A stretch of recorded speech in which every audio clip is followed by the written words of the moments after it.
Anyer ya, di antaranya Edi Tedi Bulu Kandang, Cak Maskur Jerebeng, Mislum Erna Jerebeng, Usman Sus Jerebeng, Cak Arifin Jerebeng, Cak Misnam Pak Us Curah Tulis, ditambah lagi Pak Sutris Jenggot Watu Lumbung, Pak Guru Ginting datanya dari Watu Lumbung, Kampung Suryadi Karangjati monggo tampil di pagelaran, Cak Sanur Sedarum Kampung Narpin Tongas monggo tampil di pagelaran, ditambah lagi Cak Artam Bulu Kandang, Pak Soleh Bulu Kandang monggo tampil di pagelaran, Cak Nur Hasan Wiwin Watestani, Ferry Irawan Bulu Kandang, Cak Kirno Sumurwaru, Mail Amin Sebalong, Cak Satun Sebalong, Cak Soleh Suli Kelampok, Aba Kampung Mujiono Watu Lumbung, Cak Sulihan Sumberanyar monggo tampil di pagelaran. Sumonggo. Caca Edi Tadi,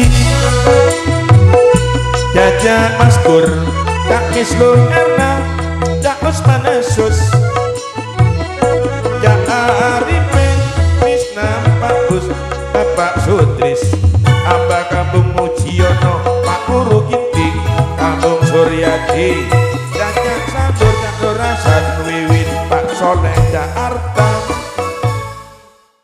Masih ada yang dalam perjalanan, ayo langsung diatur, ayo serkong.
Hasan Wiwin Pak Testani Cak Subadar data di Karangasem pedagang sapi andalan Pak Mail Amin Sebalong Cak Catun Sebalong matur nuwun terima kasih.